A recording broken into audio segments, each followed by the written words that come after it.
일단 내일 저는 좀 많이 좀 걱정이 되기도 하고 조금 관심이 많이 좀 가거든요. 네. 혹시 내일 BOJ 관전평 어떻게 하고 계실까요? 일단은 뭐 저도 컨센서스하고는 좀 비슷한데요. 일단 당장 내일 움직인다라기보다는 조금 더 시간을 둘 것 같다라는 것에 대해서는 저도 좀 고민을 하고 있는 게 좀 이제 이런 것 같아요. 그러니까 변수라든지 좀 고민할 부분들 제가 최근에 이제 BOJ 보면서 좀 느꼈던 것들을 좀 간단하게 좀 말씀을 드리면 일단 원엔 환율이 되게 빠르게 뛰었거든요. 원엔 환율이 850원 정도까지 내려갔다가 그런 다음에 빠르게 뛰어 올라와가지고 지금 910원을 다시 넘어선 상태입니다. 오. 그러니까 이게 시나브로라는 얘기도 있지만 사부작 엄청나게 올랐거든요. 그럼 이제 이게 뭐가 이슈가 됐을까라고 생각을 해보면 이 원엔 환율이 바닥을 잡고 돌릴 때 처음에 돌릴 때는 약간 이 뭐냐면 원화가 너무 세다. 원화 혼자서 너무 달려간다는 그런 느낌이 되게 컸던 것 같아요.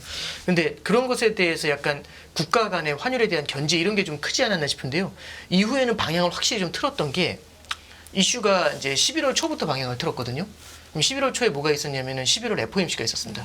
그때부터 이제 국채 금리가 우르르 무너져 내리기 시작을 했거든요. 참고로 하나 말씀드리면 요번에 FOMC가 12월 이제 지난주에 있었지 않습니까? 지난주에 잠깐 말씀드리면은 원엔 환율이 한 900원 정도까지 올라온 상태에서 좀 버벅버벅 하다가 그게 쭉 한번 밀어 올리면서 지금 915원, 920원 이렇게 밀어 올린 거거든요. 그럼 이제 이걸 뭘로 해석할 수 있을까라는 걸 먼저 한번 보는 거죠. 이 결국에는 환율이 지금의 기시다 정권이라든지 일본의 인플레이션과 통화 정책하고 관련이 있을 테니까요. 그래서 이제 한번 잠깐 살펴보니까 저도 이제 과거 데이터들을 좀 봤어요. 그랬더니 이런 거더라고요. FOMC 직전에 미국 10년짜리 국채 금리가 이번 12월 거 직전에 4.15까지 내려왔거든요. 5에서 4.15까지 빠진 겁니다. 근데 지금 3.9까지 내려왔으니까 그때 대비해서 25bp가 훅 주저앉은 거죠. 10년짜리 그렇죠. 국채 금리 기준으로. 그 다음에 이제 한국 같은 경우는 10년짜리 국채 금리가 FOMC 직전에 3.52% 정도 했어요. 근데 그게 지금 오늘 3.34%까지 빠졌으니까 네. 한 18bp 정도 빠진 거거든요. 그럼 미국 금리는 25bp가 빠졌지만 한국 금리는 18bp가 빠졌지 않습니까?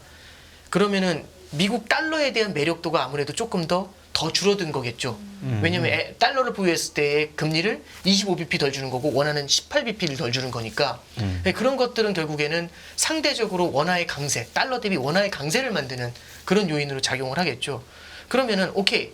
FOMC 때 이제 뒤에서 말씀드리겠지만 완화적인 스탠스를 취했으니까 달러가 약세로 갔다. 이건 다 동의하는데 그럼 엔화는 어떻게 설명할 것이냐? 이제 이걸 보면은 엔화 같은 경우도 달러 대비 엔화가 강세를 보인 게 맞거든요. 네. 근데 여기서 포인트가 뭐냐면 엔화가 원화 대비로도 강세를 보여요. 그럼 왜 그랬을까라고 잠깐 생각해 보면 일본 국채 금리가 FOMC 직전에 0.75%였어요. 근데 지금 0.7이거든요.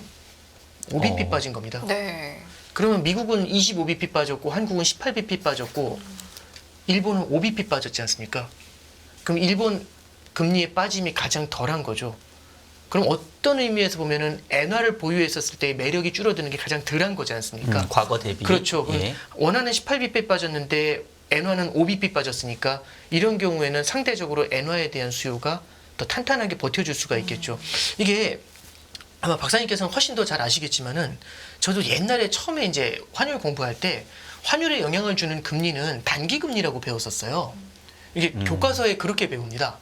그리고 사실 그게 교과서에 나온 얘기라기보다는 기존부터 그렇게 이어져 왔었다라는 그 신념이 있었던 것 같아요.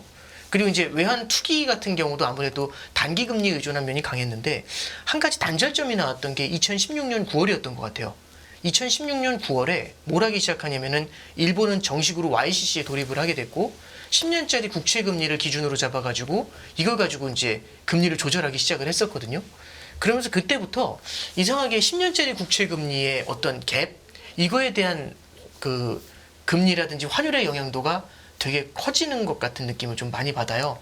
그래서 제가 이제 10년짜리 국채 금리의 영향이 되게 크게 작용했다라는 거를 12월 달 FOMC 이후의 흐름, 딱 일주일 동안의 흐름을 통해서 말씀드렸는데 조금만 더 앞으로 가면은 11월 달 그리고 그 전에 10월 달 보면은 국채 금리의 고점이 미국 같은 경우는 10년짜리가 5%가 고점이었습니다. 5.01 그렇죠. 정도에. 예, 5.02까지 갔었죠.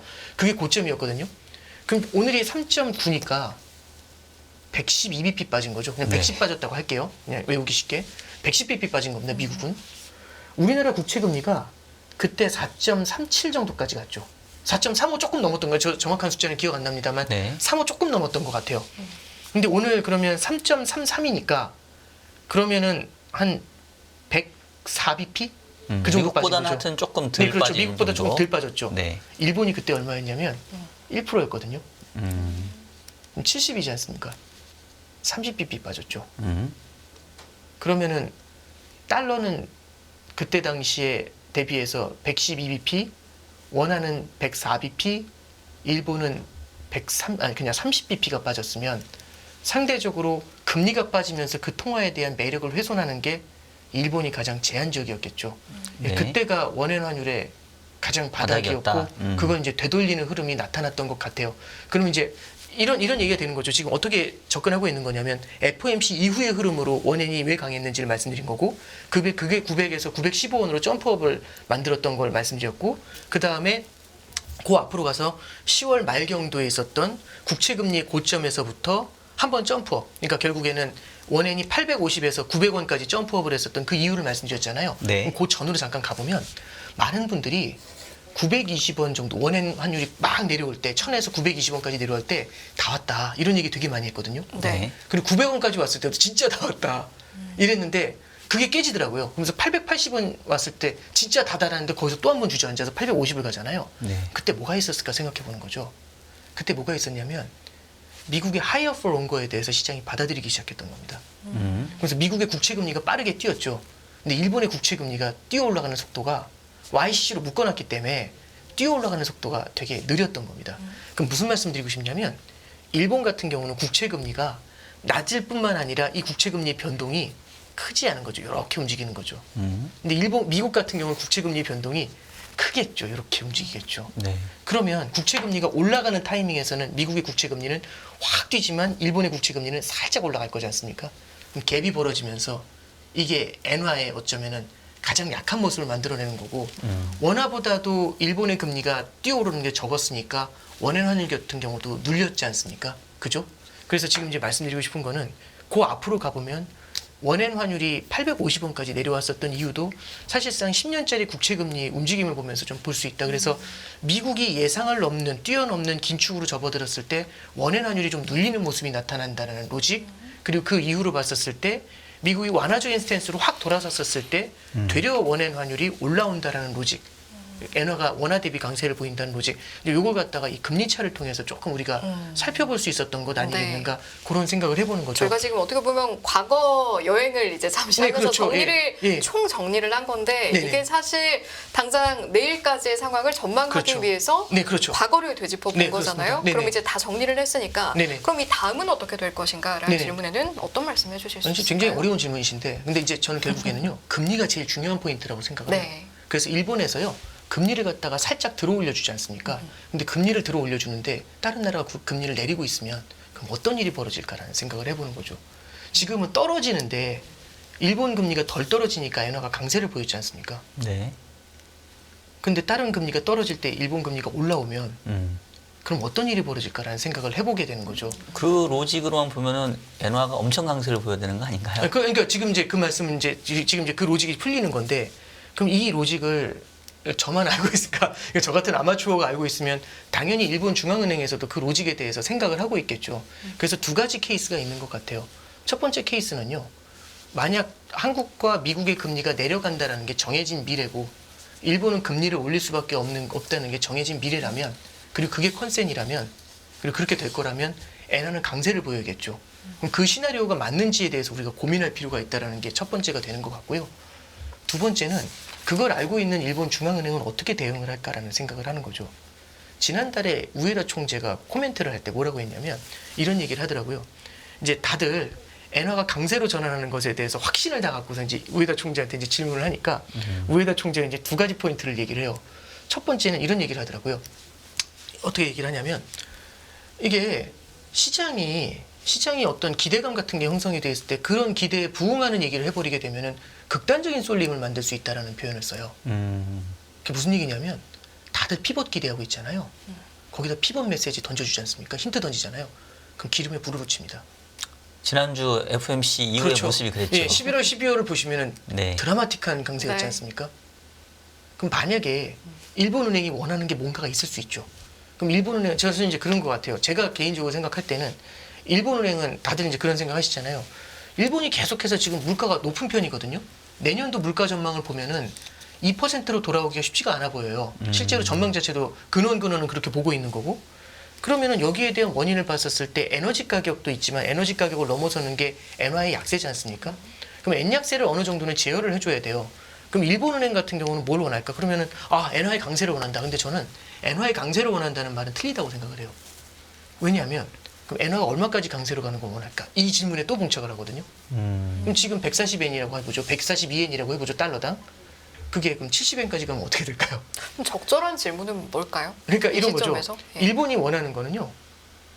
완만한 엔화의 강세 그리고 느린 엔화의 강세를 원하는 것 같아요. 그러니까 정책 당국은 당연히 그렇게 생각할 것 같아요. 급격한 환율의 변동 이걸 원하는 곳은 아무것도 없지 않습니까? 저도 기업체를 방문해 가지고 말씀을 나눌 때 보면은 네. 환율이 올라간다 내려간다. 저는 수출업체라서 환율 올라가는 거 좋아하실 줄 알았거든요. 네. 막상 대화 나누다 보면 환율이 오르고 떨어지고 다 상관없고 안정이 됐으면 좋겠다고 하세요. 그래야지 기업체가 의사결정, 디시전 메이킹을 하지 않습니까? 요동을 쳐버리면 답이 안 나오거든요.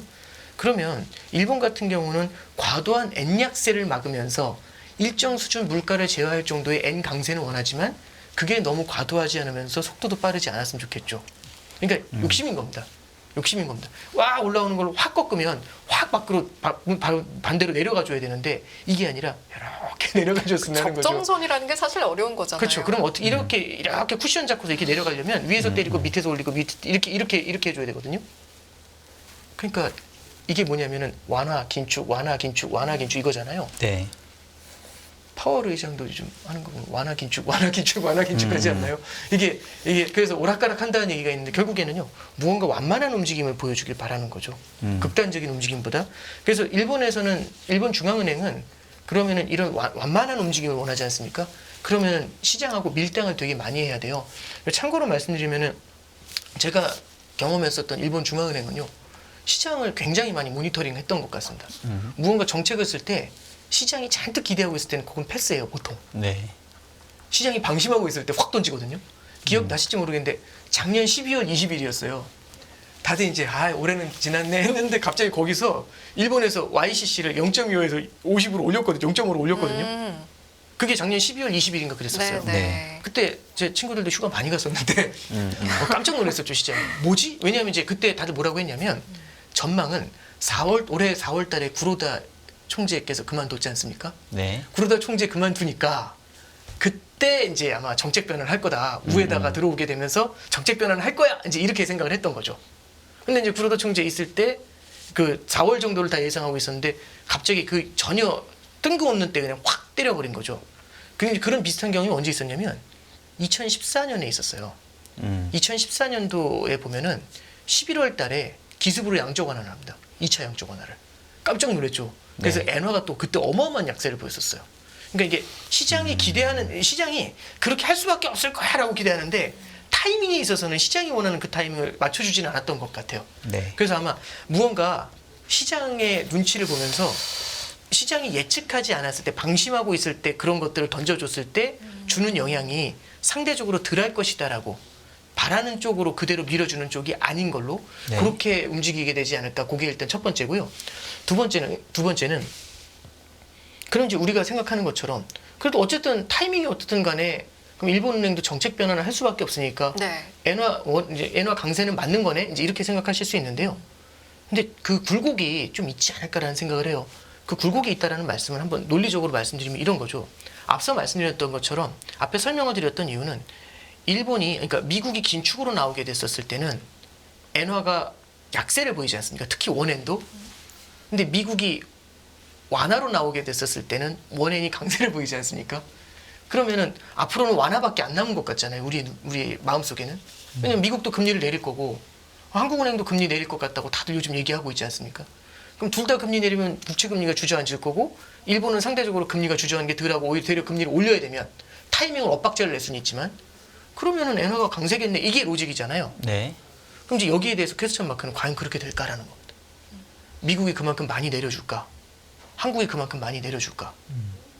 그리고 기준금리 인하는 그럼 안 한다는 거냐? 그게 아니라 기준금리 인하를 하더라도 시장 금리가 여기서 과연 얼마나 내려갈까? 그럼 전제 조건 자체 물음표를 던져야 할 시점이다라고 네, 말씀하시는 그렇죠. 거예요? 그러니까 이게 그래서 뒤에 FOMC하고도 이제 연결이 되는 네. 말씀인데 이제 그냥 간단하게 말씀드리면은 미국 국채 금리가 지금 5.02에서 3.9까지 원웨이로 빠진 거잖아요. 네. 예.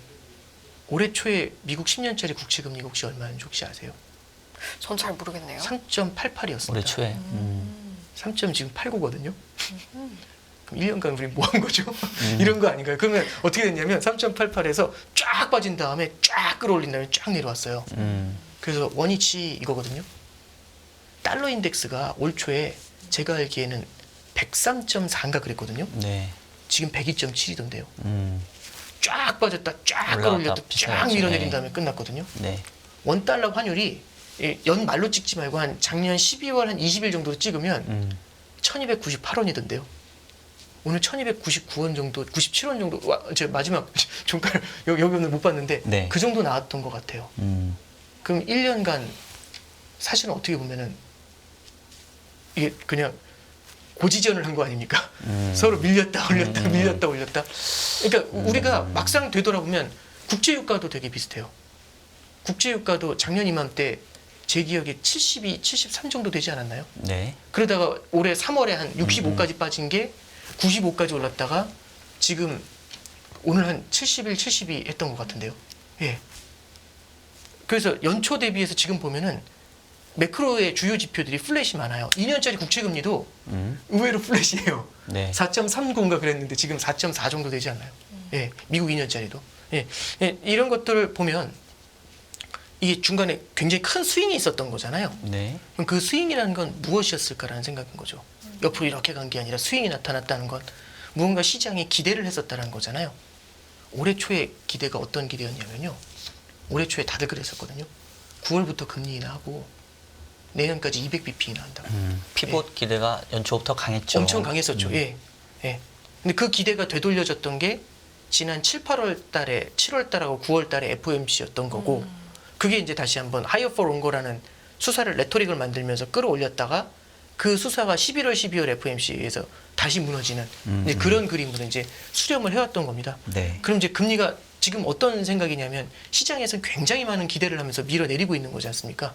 그럼 시장에서 굉장히 많은 기대를 하고서 밀어내리면 어쩌면 더 앞에 가 있는 것일 수도 있지 않을까요? 또 시장이 앞서간 거다. 네, 그러면 만약 시장이 앞서간 거라면 앞서 말씀드렸던 것처럼 기준금리의 인하가 나타나더라도 오히려? 우리는 되게 저기 박사님 저보다 훨씬 많이 경험해 보셨지만 기준금리가 인하되기 전에 이미 시장금리는 내려가서 기다려요. 훨씬 많이 보거든요. 그 케이스를. 그리고 기준금리를 뚫고 내려가요. 네. 그래서 미리 가서 기다린 다음에 기준금리가 인하되면 이제 왔어 이러거든요. 예. 예, 그래서 이제 지금까지 이제 말씀드렸던 거는 우리가 원엔의 이제 강세를 많이 말씀을 이제 하고 있는데 그게 중장기적인 스킴에서는 어느 정도는 맞는 얘기인 것 같아요. 근데 거기에 대해서 우리가 타이밍을 많이 보려고 하잖아요. 네. 일본 은행도 타이밍을 보려고 한다는 게 저는 1번이라고 생각을 하고요. 두 번째는 어쩌면 거기까지 가는 굴곡이 순탄하지 않을 수도 있다는 말씀을 드리는 게 네. 올해 초부터 지금까지의 시장의 움직임들 원위치한 거지 않습니까? 네. 우리 그 저희 군대 때 각계 전투 같은 거 하거든요. 제일 듣기 싫은 말 중에 하나가 원위치 이거예요. 막 뛰어가다가 그냥 돌아와야 되거든요. 그 힘 진짜 많이 빠집니다. 네, 그래서 돌고 돌아 원위치했다라는 생각이 참. 전 최근에 금리 보면서 네. 이제 올해 1년짜리 금리 차트 보면서 네. 한숨이 훅 나오더라고요. 네, 네 그런 말씀 좀 그래서 일본 보면서 좀 말씀드려봤습니다. 네. 근데 사실 이제 조금 약간 입장의 차이는 있을 것 같은데 네네. 지금 이제 우리 팀장님께서 말씀 주신 거는 우리가 이제 가격 변수를 거래하는 시장 참가자이다 보니까 네네. 연초에 가격 변수가 다시 또 연말에 왔기 때문에 네. 뭔가 좀 김 빠지는 듯한 느낌이긴 한데 그렇죠. 똑같은 뭐 금리와 똑같은 환율이라 하더라도 연초의 그 의미와 지금의 의미는 저는 상당히 다를 수 예, 있다라고 맞습니다. 좀 예. 보여지고요. 그다음에 이제 BOJ의 목표가 결국 통화 가치를 이거를 목표로 볼 거냐 수단으로 볼 거냐에 따라서 또 좀 약간 해석이 달라질 것 맞습니다. 같아요. 예, 예. 그러니까 지금 말씀 주신 거는 저는 약간 이 환율을 목표로 인식하는 것처럼 조금 말씀 주신 것 같긴 한데 예.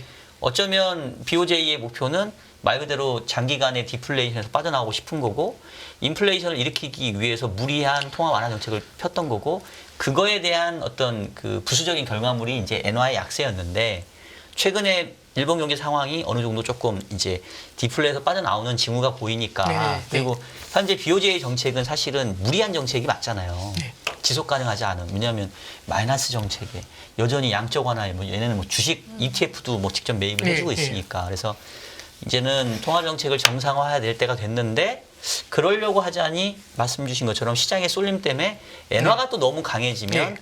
또 목표했던 부분이 달성하기 네. 어려우니까 약간 이제 견제하는 차원에서 이렇게 좀 미세 조정하는 거 아닌가. 네네. 이제 그런 차원으로 본다고 하면은 꼭 지금 가격대가 연초하고 같다고 해서 이제 아, 예. 우리 시장 참가자들은 약간 네네. 기민세지만 네네네. 어쩌면 중앙은행 입장에서는 상당히 잘한 거 아닌가. 예. 결국은 똑같은 가격 변수를 연초와 연말에 만들어냈지만 원하는 목표는 좀 얻은 거잖아요. 일본은 네, 예. 물가가 좀 올랐고 네네. 미국은 물가가 떨어졌고 네네. 뭐 그런 관점에서 본다면은 네네. 조금 다른 해석도 가능하지 않을까 미국 싶어가지고. 국채 금리는 뒤에 FOMC에서 좀 더 말씀드리면 될 것 같고요. 그러니까 일본 같은 케이스는 사실 연초하고 지금하고 똑같다고 보기엔 좀 어려운 면이 분명히 있어요. 연초 대비해서 엔화가 약세를 사실 연초에는 한 130엔 정도 하더라고요. 근데 지금 한 140엔이 좀 넘었으니까 일본 지표는 그리고 금리도 좀 올랐고 그래서 일본 지표는 조금 그 연초하고 지금이 똑같다는 그런 관점은 아니고요. 이제 저는 이제 일본을 좀 바라볼 때 지금 아까 말씀드렸던 게 좀 핵심인 것 같아요. 일본 중앙은행이 원하는 건 엔화의 약세 강세 이런 것보다는 안정적으로 어느 한쪽으로 쏠리는 걸 막고 싶다는 데 있다라고 생각을 해요. 네. 그리고 이제 그 대표적인 케이스가 방금 말씀드렸던 것처럼 일본 중앙은행이 속도 조절을 하려고 한다는 면이 첫 번째 있는 거고요. 최근에 보면 어떤 일이 있었냐면 일본 국채 금리가 1%에서 0.7까지 확 내려왔잖아요. 그러니까 이제 일본 중앙은행도 당황했나 봐요. 그래서 뭘 하냐면은 국채 매입을 줄였어요. 10년짜리 국채 매입 줄인 게 처음이거든요. 그게 1번이고 두 번째는요. 이미 지난 한 1년 정도요. 뭘 안 사고 있냐면은 ETF하고 리츠를 안 사고 있습니다. 왜냐하면 이제 일본이 사실 지난 19년도부터 네. 이게 옵셔널로 바꿨거든요. 그냥 무조건 달마다 얼마 매입이 아니라 이거 옵셔널로 해서 필요할 때마다 매입으로 바꿨는데 지금 일본은행이 그걸 사들이질 않고 있어요. 그러니까 사들인다는 얘기는 이걸 매입을 해가지고 엔화를 공급하는 역할을 하지 않습니까? 그래서 지금 이제 엔화가 일방적으로 약세로 가는 이 레벨에 대해서는요. 분명히 좀 부담을 느끼는 것 같긴 해요. 근데 너무 올라도 싫고 너무 내려도 싫고 완만하게 움직여 가도록 이렇게 시장 조성이라고 하기엔 좀 애매한데 이제 마치 기준금리 조절하는 것처럼 네. 이렇게 조절을 해보고 싶은 느낌을 좀 갖고 있는 게 아닌가 그런 생각이 들고 저도 일본은행이라면 욕심이 좀 있을 것 같아요. 왜냐하면 이미 아베노믹스가 시작된 게 2012년도 하반기부터입니다. 그때부터 굉장히 많은 규모의 양적 완화를 통해 가지고 그때 80조 엔씩 사들였으니까요. 그러면 이제 그 엄청난 양적 완화 8천억 엔이죠. 그만큼의 양적 완화를 통해 가지고 일본 국채를 사들이다 보니까 일본 중앙은행이 갖고 있는 일본 국채의 양이 10년짜리 국채 양이 50%예요. 절반 이상을 갖고 있거든요. 그러니까 시장에서요. 가격이 올라가면 눌러버리고 YCC로 그리고 물량이 나오면 소화해버리고 하니까 일본 국채 시장에서는 사실 이게 마비가 돼 있는 거죠. 시장 기능 자체가. 왜? 네. 중앙은행이라는 너무 큰 손이 있고 그리고 이제 우리가 요즘 잘 안 보긴 합니다만 GPIF라고 일본의 거대한 연기금이 있거든요. 걔도 국채를 그렇죠. 어마어마하게 빨아들이거든요. 그럼 사실상 일본의 국채 시장이 시장 기능으로 움직이기는 쉽진 않아요. 물론 그걸 조금씩 이제 YCC를 열어주면서 가격이 움직일 수 있는 룸을 열어주니까 시장 기능을 다시 이제 회복을 시키기 시작하는 거거든요. 그럼에도 불구하고 상당 기간 중앙은행이 뭐라고 해야 되죠?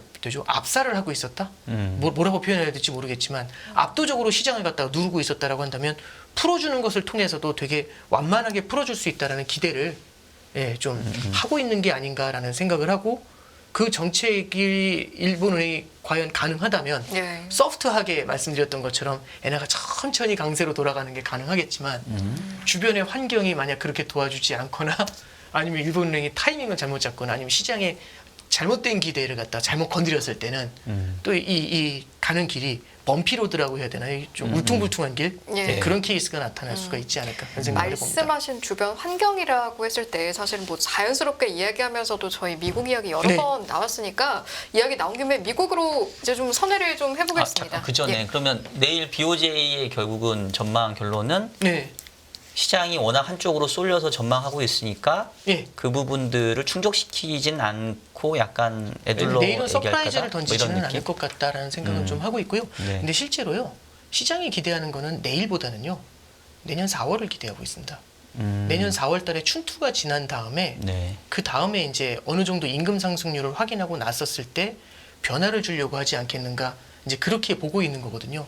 이제 지금 12월 달은 사실은 이 네거티브 그러니까 마이너스 금리 자체가 워낙에 지금 부담스러우니까 이거를 만지작거린다? 아마 이제 표현 정도는 해줄 수는 있겠죠. 근데 오히려 내년 4월 달에 좀 시장의 포커스가 좀 더 맞춰질 것 같고요. 네. 그걸 전후해가지고 아마 그 4월을 맞춘다기보다는 일본은행이 그걸 전후해가지고 움직이게 되지 않을까라는 생각은 좀 해봅니다. 네. 그러면 일단 지난주 FOMC 같은 경우는 약간 선언적으로 완전히 서프라이즈였죠. 금리 인상이 끝났다라는 거를 약간 좀 네.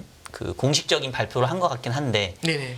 BOJ 같은 경우는 내일도 그런 어떤 딱 부러지는 답을 주지는 않을 거다. 조금 이제 시간을 끌 것 같고요. 근데 이제 필요성 정도를 언급하는 정도는 나올 것 같습니다. 네. 그리고 이제 내년에는 변화는 줘야 되지 않을까 싶어요. 예. 그리고 이제 다만 앞서 말씀드렸던 것처럼 너무 시장이 한쪽에 좀 쏠려서 기대하는 부분들이 있잖아요. 예.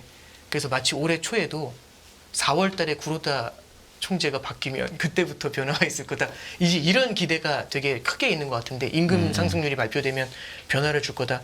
근데 이제 거기에 대해서는 좀 일본은행이 어떻게 대응할지를 좀 깊이 있게 고민하지 않을까 알겠습니다. 생각합니다. 저희 지금 가진 시간 중에 반절 정도를 일본에 할애해서 굉장히 긴 시간 좀 체크를 해봤는데 미국 이야기로 두 분 괜찮으시면 이제 네. 넘어가 보려고 합니다.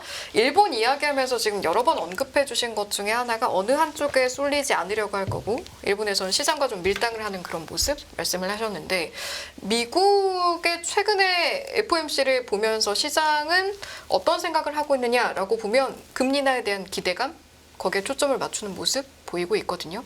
그렇다면 미국에서는 앞으로 어떻게 움직일 것인가를 포함해서 팀장님께서 보신 최근의 FOMC 리뷰까지 함께 여쭤보도록 하겠습니다. 네, 이제 이번에 FOMC는 뭐 다들 보셨겠지만 저도 되게 서프라이즈였고요. 그러니까 파월 회장이 2주 전에 얘기했던 걸 뒤집었거든요. 근데 이제 뭐 포인트들이 몇 가지가 있습니다만 결국에는 얘기하는 게 금리 인하에 대한 언급이 나왔다는 거고 N이라는 표현을 끼우면서 저는 끼운다는 말이 맞는 것 같은데 그걸 끼우게 되면서 사실상 금리 인상이 종료됐다라는 걸 갖다가 얘기를 해주고 있는 거거든요. 그러니까 이제 이런 겁니다. 지금의 실물 경제가 받아들이는 금리 레벨이 얼마인가 여기에 대해서는 사실 아무도 모르거든요. 누구도 선언적으로 5.24725 이렇게 말할 수 있는 사람이 없지 않습니까? 그럼 그 금리 레벨 한번 가봐야 되는 거거든요. 근데 실제 가보니까 지금 5.2에서 5.5 레벨로 가니까 지금 생각보다 실물 경제가 빠르게 식는 걸 확인을 한 거죠. 이걸 보면서 연준이 좀 쌓였겠죠. 근데 여기서 이제 핵심은 뭐냐면 죄송합니다. 금리가 이렇게 높음에도 불구하고 이 아직까지 모기지 금리나 아니면 기업들 같은 경우는 회사채 많이 발행해 놨지 않습니까? 그럼 그런 애들이 아직 낮은 금리로 버티고 있는 건데 낮은 금리로 버티고 있음에도 불구하고 현재의 높은 금리가 다른 실물 경제를 흔들다 보니까 이게 고용시장도 빠르게 식는 걸 본 거죠. 그럼 이거 놔두면 큰일 나겠다라는 생각을 했던 것 같아요. 특히 파월 회장 같은 경우는 2018년도 12월 달에 기준금리 인상을 막 이어가다가 중간에 한번 얼굴이 하얘져가지고 방향 확 급선회한 적이 있거든요. 그때 가장 핵심적으로 봤던 지표 중에 하나가 크레딧 스프레드입니다. 회사채. 이분이 이제 회사채 딜링 같은 걸 변호사라고 계실 때 많이 했대요. 그러다 보니까 이제 회사채 시장에 대해서 CLO 시장 이런 쪽에 대해서 워낙 잘 알고 있는데 이런 쪽 시장이 무너지게 됐었을 때 이 걷잡을 수 없는 효과나 이런 것들을 좀 많이 보이는 그런 케이스였던 것 같아요. 그래서 이제 파월 회장은 이제 그런 쪽에 대한 경계감을 좀 많이 갖고 있는 것 같은데 최근에 연준에서 나온 보고서 중에 이제 뭐가 있냐면 지금 이제 기업들이 아직 채권 만기가 돌아오지 않았는데 옛날에 발행했었던 채권들 그런 게 2년짜리, 3년짜리 만기가 도래하게 되면은 내년도하고 내후년도에 발행 만기가 많대요. 그럼 얘네들 같은 경우는 지금의 높은 금리로 리파이낸싱이 되지 않습니까? 그럼 한순간에 훅 하는 느낌을 받을 수가 있겠죠. 대출 금리가 확 올라가 버리니까요. 그렇게 됐었을 때는 지금 어쩌면 이 경기가 식는 속도가 훨씬 더 빨라질 수 있지 않았는지 아마 파월 회장은 그런 것들을 좀 같이 염두에 두고 바라보지 않았나 싶어요. 뭐 제가 속내를 읽어본 건 아니겠지만 다만 어쨌든 그래서 파월 회장이 그래도 요번에 얘기했었던 거는 2주 전에 있는 상황을 바꾸면서 금리 인상이 끝났다고 생각하는 건 시기상조다라는 게 아니라 이제는 금리 인하를 갖다가 어느 정도 좀 열어준 거죠. 근데 앞서 BOJ에서 제가 강조하고 싶었던 표현이 그거거든요. BOJ에서도 말씀드리고 싶었던 부분은 시장이 원하는 것에 떡밥을 딱 던져주니까 이게 어마어마한 반응을 불러일으키는 거잖아요. 시장이 기대하는 쪽에다 확 던져주게 되니까 서프라이즈 하면서 네. 그 반응이 사실상 이제 나왔던 겁니다.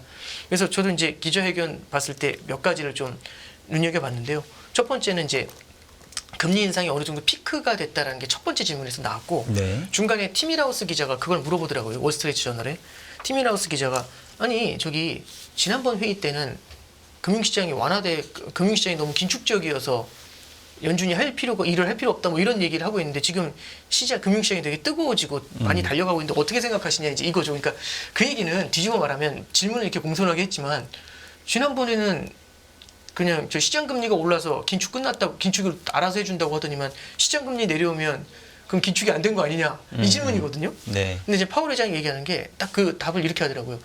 마치 산은 산, 물은 물은 물, 뭐 이런 얘기하는 것처럼 뭐라고 얘기를 하냐면 시장은 뭐 자기 나름의 기대를 언제든지 만들어낼 수가 있는 거고 우리 중앙은행이 가는 길을 가는 거고 시장은 그러다가 합치가 될 수도 있고 떨어질 수도 있고 뭐 이런 얘기를 하더라고요.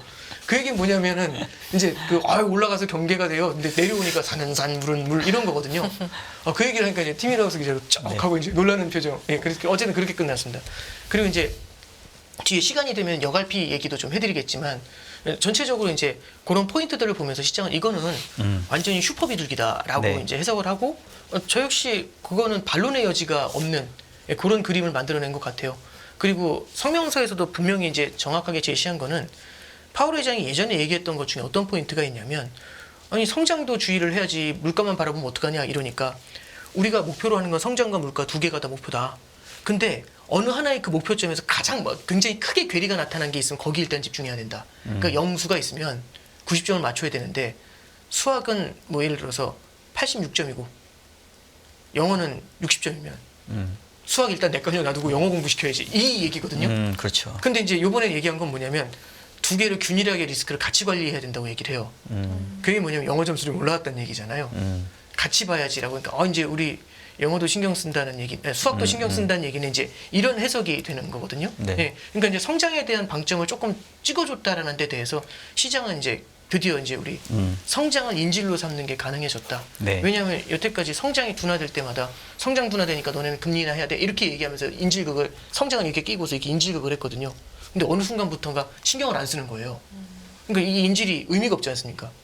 그러니까 풀어준 다음에 그 다음에 금융안정을 인질로 잡아가지고 이제 협박을 했는데 이 금융안정이 또 금융시장이 뜨거워지니까 사라져버리지 않습니까? 그러니까 이제 이거 어떡하지 이러고 있었는데 이제 또 성장이라는 인질이 다시 나타나게 된 거죠. 그러니까 얘를 잡고서 이제 또 인질극을 벌이려고 이제 흐뭇해지는 그 모멘텀이 또 나타난 거지 않습니까? 그러다 보니까 이제 시장에서는 환호성을 지르게 된 건데 저는 이 환호성의 핵심은 두 가지라고 생각을 합니다. 두 가지는 다 학습에 의해서 과거의 학습에 의해서 배워온 건데요. 네. 첫 번째는 2019년도의 교훈이 있는 것 같아요. 2019년도로 돌아가 보면 앞서 제가 2018년도 말에 파월 회장이 회사채 시장을 보면서 깜짝 놀라서 금리 인상을 멈추게 됐다고 말씀드렸잖아요. 19년도 1월 초에 파월 회장이 연설에서 뭐라고 얘기를 하냐면 그때 이제 애플 주가가 막 무너질 때였어요. 중국에서도 힘들다고 해가지고 애플 주가가 막 무너졌는데 1월 4일인가 5일에 1월 7일인가 등장해가지고 인내심을 가져야 돼요. 이 얘기를 합니다. 이 채권 하시는 분들은 인내심이라는 단어 되게 좋아합니다. 인내심이라는 단어가 나오는 그 순간 금리 인상이 멈춘다고 자동방으로 해석을 하거든요. 오케이 하면서 그 난리가 났어요. 그때부터 분위기 좋아지거든요. 그래서 1월 말에 사실상 금리 인상은 물론 가능성은 열어놨지만 금리 인상은 아직 있을 거예요 라고 얘기했지만 아무도 안 믿었죠. 그리고 그 다음에 이제 그 3월 달에 있었던 FOMC에서 시장에서 이제 뭘 얘기하냐면 양적 긴축 좀 멈춰줘요 이렇게 이제 요구를 하는 거죠. 그랬더니 파월 회장이 양적 긴축은 절대 안 돼 이렇게 얘기했거든요. 계속 할 거야. 그 오토파일럿이다 이랬거든요. 그 얘기 듣고서 시장이 한번 또 출렁합니다. 그걸 본 다음에 이제 파월 회장이 또 연설에 등장해서 취소할 수 있다고. 그런 다음에 5월인가에 오토파일럿 풀어요. 양적 긴축을 멈춰요. 그랬더니 이제 우리 시장이 또 뭘 요구하냐면 이제 금리 인하 해야죠. 얘기하는 거죠. 그랬더니 파월 회장이 얘기하는 거죠. 금리 인하는 절대 안 돼. 그랬거든요. 또 한번 출렁했거든요. 그랬더니 6월 달에 파월 회장이 등장해서 금리 인하 고민하고 있다고. 그러면서 7월 달부터 세 차례에 걸쳐서 보험적인 금리 인하를 해요. 근데 보험적인 금리 인하를 하더라도 양적 긴축이 들어간 게 있었잖아요. 그러다 보니까 워낙에 흡수를 많이 하니까 모자라지 않습니까? 네네. 그게 레포 사태를 만들어요. 19년도 9월이었어요. 그때가. 네. 레포 사태를 만드니까 시장에서 얘기하는 거죠. 이 레포 사태 터졌으니까 수습하라고. 그래서 그때 이제 양적 완화는 아니지만 돈을 풀어주는 거죠. 그래서 다들 물어본 거죠. 파월 회장. 그 양적 완화 아니에요. 그러니까 양적 완화 아니에요. 그럼 뭐죠? 양적 완화는 아니에요. 이래가지고 그 별명이 not QE라고 했습니다. not QE. 양적 완화는 아니에요. 돈은 줬지만 양적 완화는 아니에요. 뭐 이런 얘기로 이제 풀었거든요. 술은 마셨으나 네. 음주운전은 아니다. 그렇죠. 그렇게 이런 해석하는 거죠. 거죠.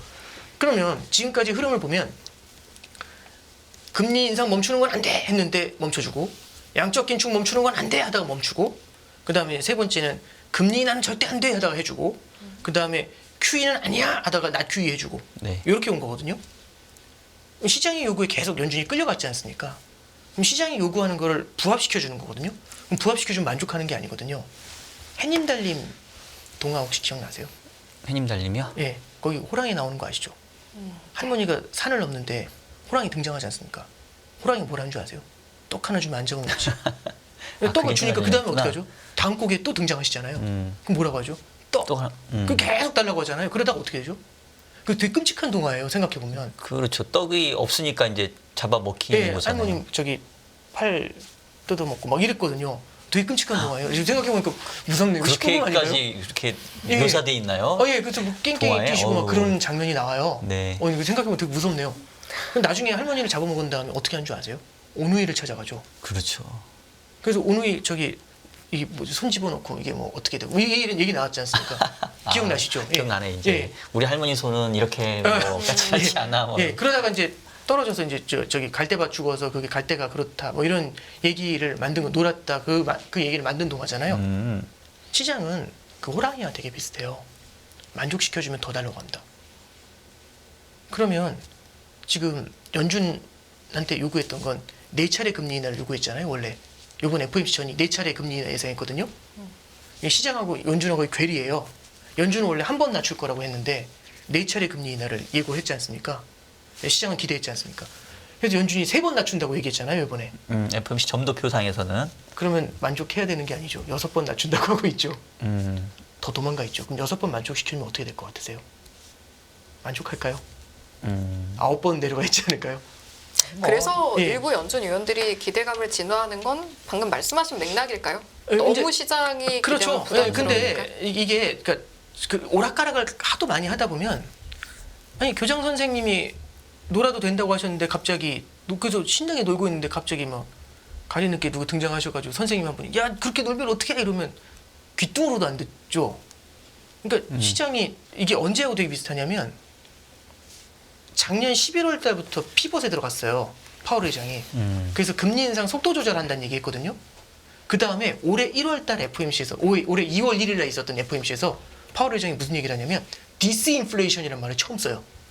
기억나시죠? 디스인플레이션이라는 말을 처음 썼을 때 다 환호했거든요. 이게 피벗이다.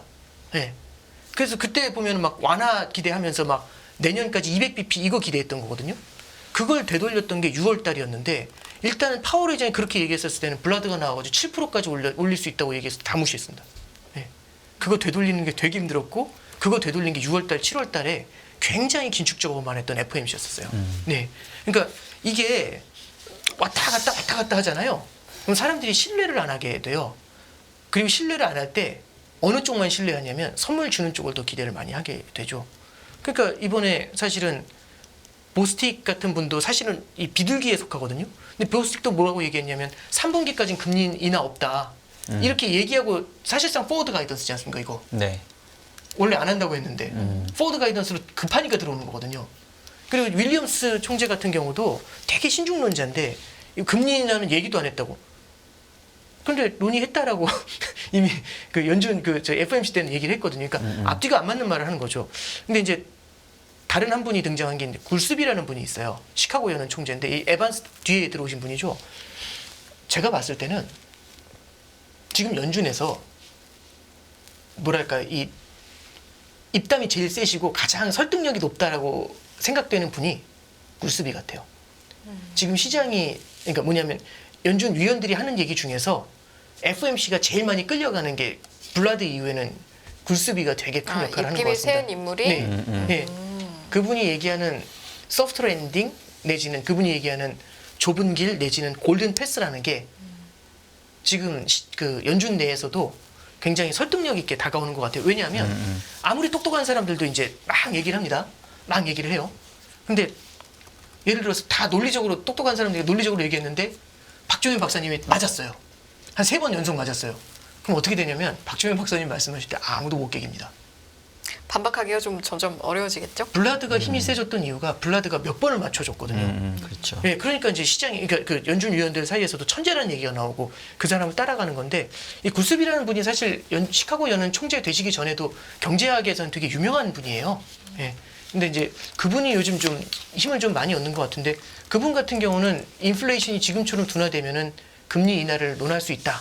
이제 이런 얘기를 했거든요. 네. 오히려 이제 시장은 그쪽에 더 포커스를 좀 많이 두고 있는 이제 그런 모습인 것 같아요. 그래서 저는 첫 번째 좀 바라보는 게 2019년도에 그 아름답던 기억을 시장은 여전히 생생하게 기억을 하고 있고, 이렇게 해서 연준을 계속해서 무릎을 꿇릴 수 있다라는 기대를 되게 많이 하고 있다라는 게 첫 번째고, 두 번째 기대는요. 금리 인하를 할 때 몇 가지 좀 뭐랄까요, 어떤 통념적인 그런 그 2000년도 이후부터 이어졌었던 어떤 통념적인 법칙 같은 게 있어요. 그 법칙이 뭐냐면 이런 거죠. 금리 인상을 할 땐 천천히 인상해요.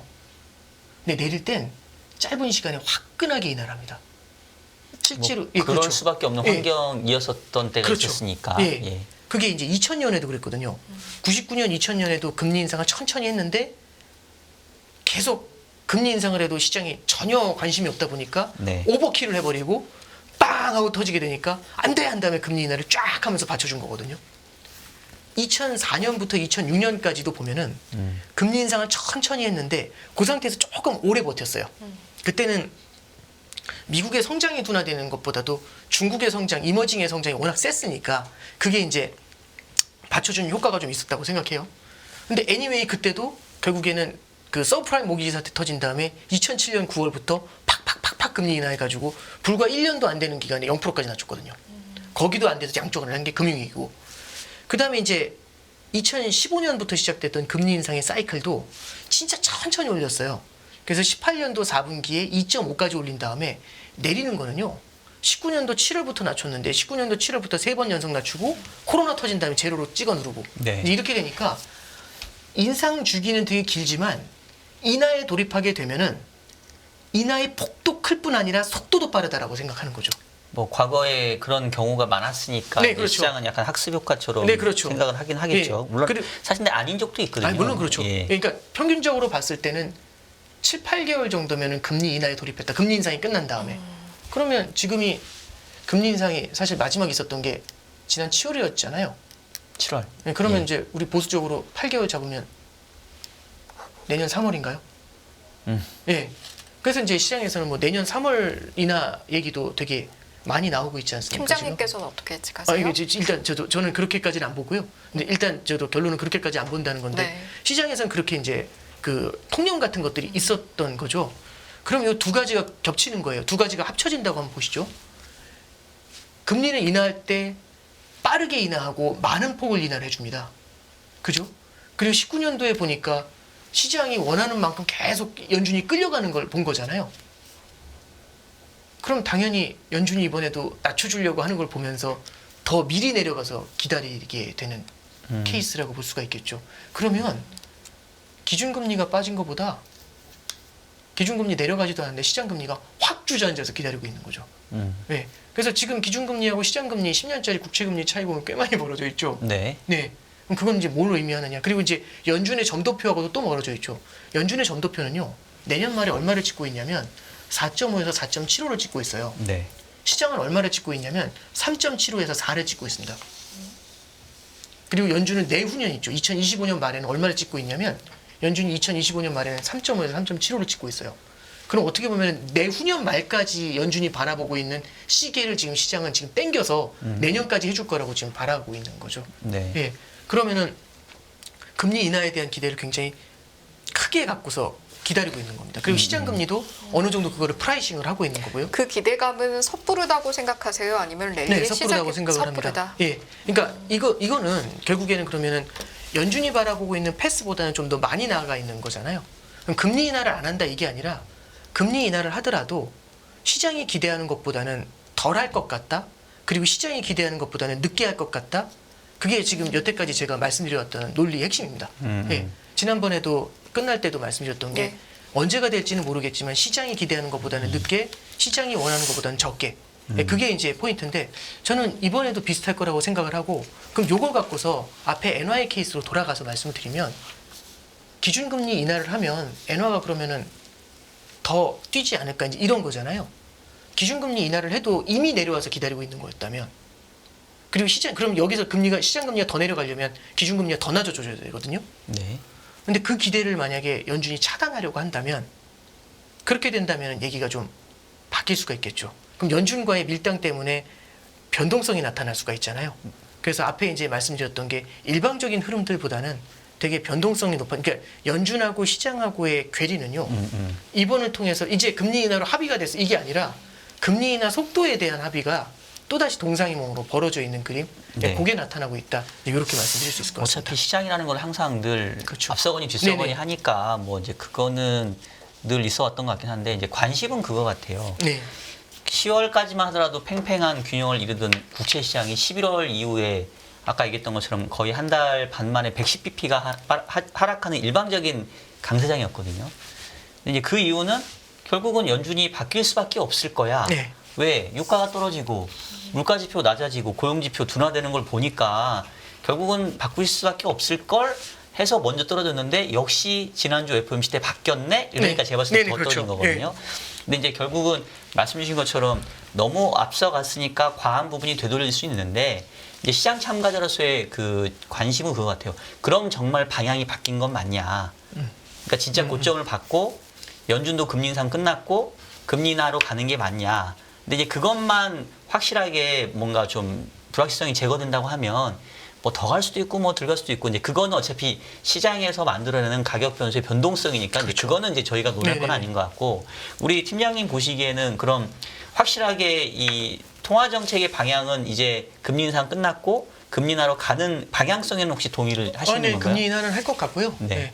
이제 아마 연준에서도 바라본 것 자체는 그건 것 같아요. 그러니까 월러가 돌아섰을 때 저도 개인적으로 조금 놀랬던 게 이 사람이 뭘 봤을까라는 생각을 했던 거거든요. 그러니까 아마 이제 이 정도 금리 레벨에서 오래 머무는 건 굉장히 부담스럽다는 생각을 한 것 같아요. 일단 어느 정도가 부담이 되는 영역인지는 확인을 한 것 같고 다만 시장의 낙관론이 이거 뭐냐면 시장의 낙관론이라는 게 자신감이거든요. 옛날과는 달리 자산 시장이 탄탄하게 버텨주니까 옛날에 비해서는 주저앉는 속도가 작으니까 여기가 굉장히 위험한 포인트다라는 걸 확인을 했으니까 얼른 일단은 좀 여기 레벨보다 내려와 있어야겠다라고 연준이 그렇게 생각을 한 것 같아요. 근데 그 레벨을 시장은 과거의 패턴을 보면서 훅 밑으로 잡아내리고 있는 거죠. 연준이 기대하는 것보다. 그래서 이제 로젠 그랜이라는 분이 있었죠. 보스턴 연은 총재셨는데 그분도 이제 얼마 전에 나와서 인터뷰하신 거 보면은 시장이 연준이 찍는 것보다는 너무나 멀리 나가고 있는 것 같다라는 표현을 쓰고 있는데 저도 그 부분에 대해서는 좀 공감을 좀 하고 있습니다. 그리고 이제 하나 더 말씀드리면 이게 이제 저는 그 생각이 들어요. 앞서 이제 그 박정현 부장님께서 말씀해 주셨던 것처럼 연초에 그 금리하고 지금 연말까지 이 금리하고 동일한데 사실은 동일하지만 이 부여하는 의미는 좀 다를 것 같다라는 말씀을 해주셨잖아요. 네. 저는 공감합니다. 일단 첫 번째는 뭐냐면 등산을 할 때 특정 지점을 지나가잖아요. 올라가면서 지나가는 거하고 내려오면서 지나가는 건 느낌이 달라요. 그 갖고 있는 의미는 상당히 다르거든요. 그러면 똑같은 금리 레벨이지만 내려오면서 지나는 3.9와 올라가면서 지나는 3.9는 사뭇 다르게 느껴지겠죠. 좀 차원이 다르다. 차원이 다른 거죠. 예. 전혀 다른 차원의 금리거든요. 근데 이제 이런 질문인 거죠. 이게 내려오는 게 아니라면 예를 들어 산 넘어 또 다른 산이 있다라면 그러니까 이제 약간 이제 어떤 말씀을 좀 드리고 싶냐면 먼 미래도 먼 과거도 아니고요. 작년도 상반기에 1년짜리 그냥 정기예금 금리가 2.5가 좀 안 됐어요. 제 기억에 작년 상반기에. 근데 작년 10월, 11월에 정기예금 금리가 5%였거든요. 레고랜드 때. 올해 3, 4월에 정기예금 1년짜리 금리가 3%였어요. 네. 지지난달에 정기예금 금리가 4.6이었거든요. 4.5였거든요. 네. 지금 이제 또 금리가 확 내려와 있지 않습니까? 이거 뭔 얘기하는 거냐면 금리가 변동성이 큰 거잖아요. 네. 그러면 이제 이 3.9라는 게 내려오는 길에 있는 경유지냐 아니면 또 다른 변동성의 포인트에 있는 거냐 저는 이제 그 질문에 답을 해야 되는 게 되게 필요하다라고 시장에 그 고민을 좀 하게 될 것 같아요. 답을 주시면 안 될까요? 저는 질문도 하시고. 그 레벨대가 오늘 대체로 약간 저에게 물음표를 많이 던져 아니 저도 주시는 되게 지금 고민하고 있는 게 이것도 그래서 좋긴 내년이면요. 하지만, 예. 그래서 이제 이게 되게 핵심은요. 지금의 인플레이션이 끈적끈적하고 이게 하나의 고착화된 현상이냐에 대한 질문인 것 같아요. 만약 고착화된 거라면은 금리도 상당히 오랜 기간 이렇게 옆으로 기면서 머무를 수가 있거든요. 근데 우리가 예상하는 거는 옛날처럼 낮은 금리 2% 금리대로 내려와서 옆으로 기는 걸 기대하지 않습니까? 근데 그거보다 한 레벨 높은 금리에서 옆으로 왔다 갔다 할 수도 있거든요. 지난 2월 달인가 원달러 환율이 1215원까지 빠졌어요. 그때 무슨 생각을 했냐면 올라갈 때 1215원하고 내려올 때 1215원은 다르거든요. 근데 그날이 또 저점이더라고요. 옛날에 고점이었었는데 1215원이. 그러면서 이제 지금은 이게 1300원 주변에서 왔다 갔다 이렇게 움직이고 있지 않습니까? 그래서 저는 이제 또 하나 이제 고민을 하는 게 금리가 인하되더라도 시장이 기대하는 것만큼 그렇게 많이 인하될 것인가? 예, 그런 기대들을 좀 고민들을 해봐야 자, 그러면 네. 시간이 이제 많지 네. 않아서 마지막 질문 요건 좀 해야 될 것 네, 같긴 한데 네. 그러면 결국 뭐 사실 미국 통화 정책 제일 중요하죠. 근데 이제 관심을 갖는 거는 그래서 또 우리 통화 정책이 어떤 영향을 받을 건지인데 저는 한 시간이 한 2, 3분 정도밖에 없어서 그런데 예. 조금 결국 그러면 미국 금리 인하 보셨으니까 네네네. 약간 미국의 금리 인하 시점하고 또 그에 따른 한국의 통화 정책 변화 시점은 대충 어느 정도로 지금 우리가 예상을 해볼 수 있을지. 네네. 일단 첫 번째는 뭐 시점이라는 건 뭐 말씀드려봤자 틀리겠지만 아까 전에 말씀드렸던 컨셉추얼리 말씀드리면 시장이 기대하는 것보다는 늦게 될 것 같아요. 아마 제 생각에는 시장의 기대가 지금 3월을 바라보고 있는데 시장의 기대 자체가 조금 더 뒤로 늦춰지지 않을까 생각을 하고요. 조금 시간이 지나면 그게 조금 지나서 뭐 한 5월 이렇게 늦춰지게 되면은 그거보다 조금 더 늦은 시점에 금리 인하가 좀 나오게 되지 않을까. 미국에서는. 예, 미국에서는 네. 좀 그렇게 보고 있고요. 우리나라 같은 경우도 외환 시장이 안정된다라고 한다면 우리나라 같은 경우도 한두 차례의 기준금리 인하를 내년에는 고민을 할 수가 있겠죠. 네, 그 정도는 좀 생각을 하고 있습니다. 우리가 미국보다 먼저 금리를 내릴 가능성은 조금 낮게 보시는 편이신 거죠? 가능할 수 있고요. 네. 이게 미국이 금리를 인하한다고 하잖아요. 금리 인하 시점보다 중요한 게 뭐냐면 만약에 진짜 미국이 기준금리 인하를 한다고 하면 시장금리는 이미 밑으로 확 내려가서 있어요. 왜냐하면 포워드 가이던스가 안 한다고 하지만 미국이 주는 포워드 가이던스가 훨씬 더 우리나라보다 좀 더 클리어한 것 같고요. 그것 때문에 시장의 반응이 미리 가 있거든요. 그럼 원달러 환율이 상당히 안정이 돼 있을 겁니다.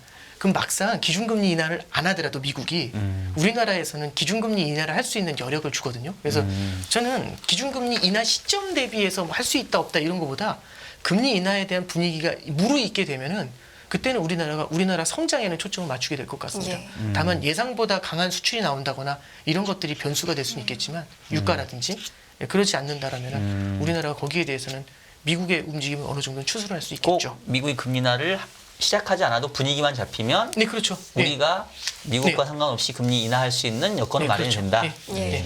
사실은 긴 시간은 아니고요. 30초 정도 남았는데 그래도 그러면 그런 상황에서 개인 투자자들은 어떻게 투자하라는 겁니까? 좀 네네. 한마디로 정리해 주실 수 없을까요?라는 시청자분들도 혹시 예. 계실 수 있으니까 예. 간단하게 좀 아니, 좋은 말씀 해주실 수 저는요, 있을까요? 네. 이제 앞서도 말씀드렸지만 그 엔화도 그렇고 채권도 그렇고 요즘 보면은 엔화 사자, 장기채 사자 많으시거든요. 근데 물론 이벤츄얼리 그 방향성이 있다라는 생각은 들어요. 근데 그 가는 길이 순탄치 않을 수 있거든요.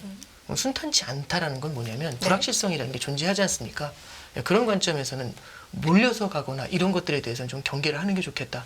그런 생각을 좀 합니다. 그래서 쏠림에 대한 경계가 내년에는 지금 올해보다도 더 중요해지지 않을까. 그런 생각을 좀 많이 해보게 됩니다. 예. 더 많은 영상을 보고 싶으신 분들은 화면 오른쪽에 있는 구독 버튼을 눌러주시기 바랍니다. 그리고 영상을 보시면서 좋아요는 필수인 거 아시죠? 항상 인포맥스 라이브를 사랑해 주셔서 감사합니다.